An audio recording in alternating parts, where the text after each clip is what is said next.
ಮತದಾರರ ಪಟ್ಟಿಯ ವಿಶೇಷ ಸಮಗ್ರ ಪರಿಷ್ಕರಣೆ ವಿಚಾರ ಇದೀಗ ಸುಪ್ರೀಂ ಕೋರ್ಟ್ ಅಂಗಳ ತಲುಪಿದೆ. ಎಸ್ಐಆರ್ ಪ್ರಕ್ರಿಯೆ ಹಾಗೂ ಚುನಾವಣಾ ಆಯೋಗದ ಕಾರ್ಯವೈಖರಿ ಬಗ್ಗೆ ಕಳವಳ ವ್ಯಕ್ತಪಡಿಸಿರುವ 23 ವಿರೋಧ ಪಕ್ಷಗಳು ಸುಪ್ರೀಂ ಕೋರ್ಟ್ ಮುಖ್ಯ ನ್ಯಾಯಮೂರ್ತಿ ಸೂರ್ಯಕಾಂತ್ ಅವರಿಗೆ ಜಂಟಿಯಾಗಿ ಪತ್ರ ಬರೆದಿವೆ.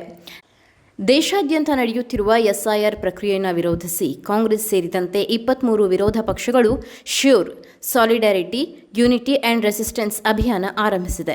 ಕಾಂಗ್ರೆಸ್ ಪ್ರಧಾನ ಕಾರ್ಯದರ್ಶಿ ಜೈರಾಮ್ ರಮೇಶ್ ಈ ಕುರಿತು ಮಾಹಿತಿ ನೀಡಿದ್ದು, ಜೂನ್ 8ರಂದು ನಡೆದ ಇಂಡಿಯಾ ಒಕ್ಕೂಟದ ಸಭೆಯಲ್ಲಿ ಎಸ್ಐಆರ್ ಪ್ರಕ್ರಿಯೆ ಹಾಗೂ ಚುನಾವಣಾ ಆಯೋಗದ ಕಾರ್ಯವೈಖರಿ ಕುರಿತು ಸುಪ್ರೀಂ ಕೋರ್ಟ್ ಮುಖ್ಯ ನ್ಯಾಯಮೂರ್ತಿಗೆ ಜಂಟಿ ಪತ್ರ ಬರೆಯಲು ನಿರ್ಧರಿಸಲಾಗಿತ್ತು ಎಂದು ತಿಳಿಸಿದ್ದಾರೆ. ಅದರಂತೆ 23 ರಾಜಕೀಯ ಪಕ್ಷಗಳ ನಾಯಕರು ಹಾಗೂ ಪಕ್ಷೇತರ ರಾಜ್ಯಸಭಾ ಸದಸ್ಯ ಕಪಿಲ್ ಸಿಬಲ್ ಸೇರಿದಂತೆ ಒಟ್ಟು 24 ಮಂದಿ ಸಹಿ ಮಾಡಿರುವ ಪತ್ರವನ್ನು ಮುಖ್ಯ ನ್ಯಾಯಮೂರ್ತಿ ಸೂರ್ಯಕಾಂತ್ ಅವರಿಗೆ ಕಳುಹಿಸಲಾಗಿದೆ. ಈ ಪತ್ರಕ್ಕೆ ತೃಣಮೂಲ ಕಾಂಗ್ರೆಸ್, ಆಮ್ ಆದ್ಮಿ ಪಕ್ಷ, ಡಿಎಂಕೆ ಸೇರಿದಂತೆ ಇಂಡಿಯಾ ಒಕ್ಕೂಟದ ಹಲವು ಪಕ್ಷಗಳ ನಾಯಕರು ಸಹಿ ಹಾಕಿರುವುದಾಗಿ ಜೈರಾಮ್ ರಮೇಶ್ ತಿಳಿಸಿದ್ದಾರೆ.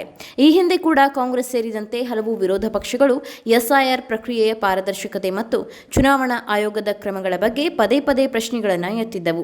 ಎಸ್ಐಆರ್ ವಿಚಾರದಲ್ಲಿ ಇದೀಗ ರಾಜಕೀಯ ಚರ್ಚೆಯನ್ನ ಮೀರಿ ಸುಪ್ರೀಂ ಕೋರ್ಟ್ನ ಗಮನಕ್ಕೂ ತಲುಪಿದ್ದು, ವಿರೋಧ ಪಕ್ಷಗಳ ಈ ಜಂಟಿ ಮನವಿಗೆ ಮುಂದಿನ ದಿನಗಳಲ್ಲಿ ಯಾವ ರೀತಿಯ ಬೆಳವಣಿಗೆ ಆಗಲಿದೆ ಎಂಬುದರತ್ತ ಎಲ್ಲರ ಚಿತ್ತ ನೆಟ್ಟಿದೆ.